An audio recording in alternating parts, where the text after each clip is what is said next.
नमस्ते, मैं हूं सुरेश कुमार एकलवे और आप देख रहे हैं हिंदुस्तान न्यूज एंड टिप्स। यह चीन की सबसे विचित्र नौटंकी है। कभी कहता है कि उसके पास दुनिया की सबसे विशाल सेना है और भारत में उसका मुकाबला करने की क्षमता नहीं है। कभी कहता है कि अगर संघर्ष हुआ तो भारत 2 दिन भी उसके आगे नहीं टिक पाएगा, जबकि भारत पिछले 3 महीने से लद्दाख के पहाड़ों में एक चट्टान की तरह स्थापित हो चुका है।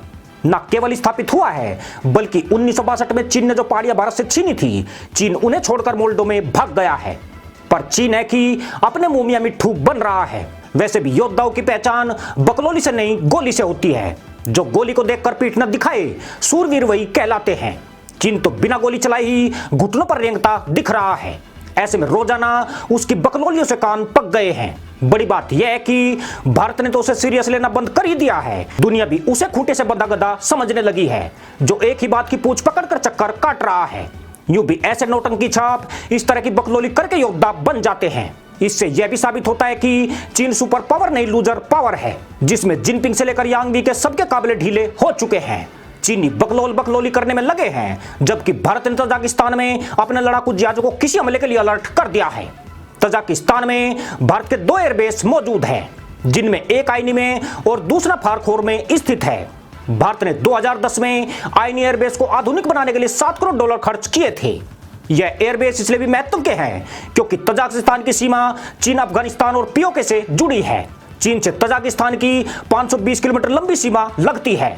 इस एयरबेस पर भारत के सुखोई मिराज जैसे एयरक्राफ्ट की मौजूदगी है। अब चीन की किसी भी गुस्ताखी का जवाब देने के लिए आयानी और फारखोर एयरबेस को पूरी तरह अलर्ट कर दिया गया है।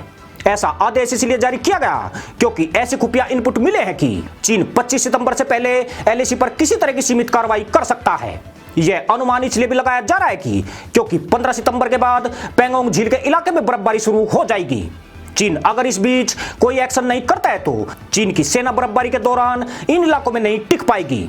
हालांकि भारतीय जवान भी पहले इन पहाड़ियों में नहीं रहते थे, मगर भारत के पास 2.5 लाख ऐसे जवान हैं जिन्हें ऐसे हालातों के लिए ट्रेंड किया गया है। यानी भारत ने जो हिस्सा कब्जाया है, अब उसे किसी भी सूरत में खाली नहीं किया जाएगा। भारत सर्दी के दौरान भी पूरे सीजन इन पहाड़ियों में बना रहेगा। अगले 10-15 दिन एलएसी पर बेहद ही तनावपूर्ण रहने वाले हैं। आने वाले किसी गंभीर खतरे को देखते हुए भारत ने देश से बाहर बने बाकी के एयरबेस को 5 मिनट में तैयार रहने को कहा है। जिन एयरबेस को यह संदेश भेजा गया है उसमें ओमान के मस्कट में स्थित भारतीय नौसेना का एयरबेस और नेपाल के सुरखेत में भारतीय एयरबेस को भी अलर्ट रहने का संदेश भेजा गया है। इसके अलावा भूटान, मेडागास्कर और मॉरिशस में बने विभिन्न सैन्य बेस को भी अलर्ट मोड पर कर दिया गया है। यानी जो चीन अपनी बकलोली से भारत को परास्त करने के लिए कुकुर की तरह दांत दिखा रहा है, उसकी हेकड़ी निकालने के लिए भारत रेडी हो चुका है। चौंकाने वाली बात यह है कि अब जापान ने भी भारत को अपना एयरबेस इस्तेमाल करने की छूट दे दी है। यह भारत के लिए एक बड़ी सफलता मानी जा रही है क्योंकि इससे चीन का पिछवाड़ा तोड़ने में बड़ी आसानी हो जाएगी। भारत उसे केवल एलएसी से ही घेर कर नहीं तोड़ेगा, बल्कि जापान और तजाकिस्तान से भी उस पर बड़ी मार पड़ेगी।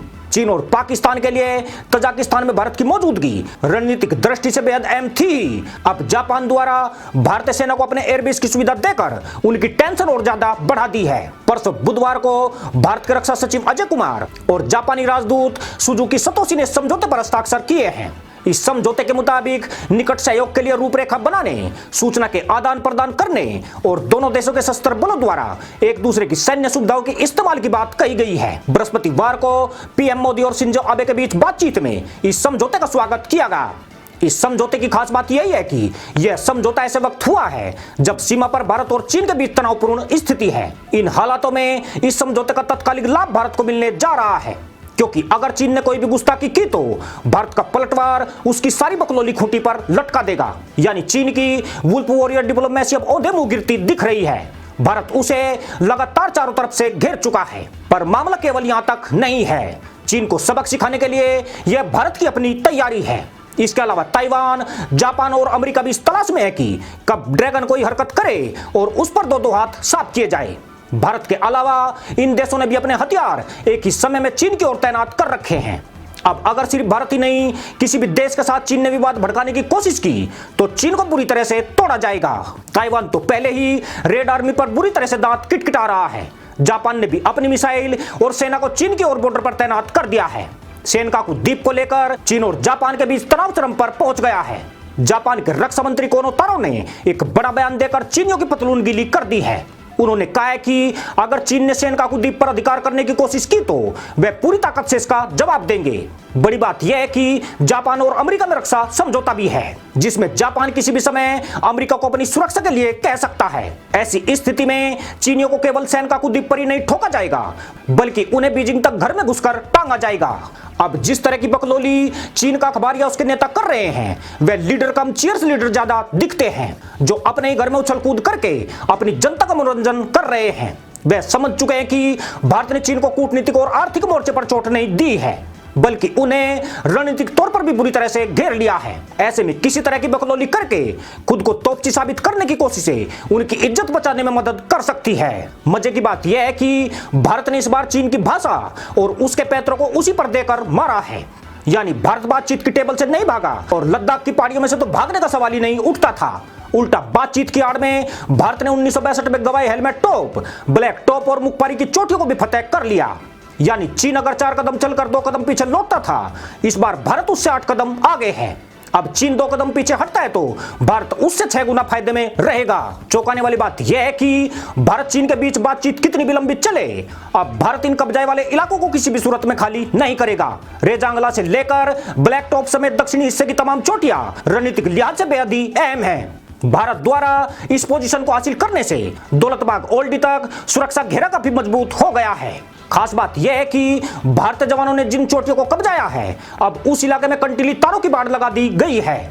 अगर चीनी सैनिक उसे लांघने का दुस्साहस करते हैं तो भारत की सेना को उन्हें माओ घाट पहुंचाने की पूरी अथॉरिटी है। यह संदेश चीनी सेना तक भी पहुंच गया है, इसलिए उनके सामने चुनौती पहले से कहीं ज्यादा बड़ी हो गई है। अब स्थिति केवल लात घुसे तक नहीं है, बंदूक की गोली तक पहुंच चुकी है, जिसे खेने की ताकत चीनियों में नहीं है, क्योंकि बकलोली कभी गोली का सामना नहीं कर सकती है। चीन बातों से वापस जाए या लाते खाकर बीजिंग लौटे, भारत ने बता दिया है कि उसका 2020 के न्यू इंडिया का दावा किसी भी तरह से गलत नहीं है। यह अलग तरह का न्यू इंडिया है। चीन ने नेहरू को भरमाकर 1962 की जंग जरूर जीत ली थी। उसको अभी भी यही गुमान था कि 2020 में वह उसकी पुनरावृत्ति कर पाएगा, मगर बदले भारत की मजबूत मोदी सरकार के सामने ड्रैगन की सारी थ्रेट छू हो चुकी है। एक मजबूत नेतृत्व कैसे चीन के अस्थिपंजर हिला सकता है, यह भारत ने दुनिया को दिखा दिया है। साथ ही सीमा पर मौजूद भारतीय जवान मजबूत नेतृत्व के बल पर अपने पराक्रम को सिद्ध भी कर रहे हैं।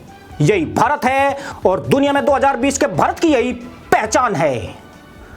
इसी के साथ अनुमति दोस्तों, जय जवान, जय किसान, जय हिंद, वंदे मातरम।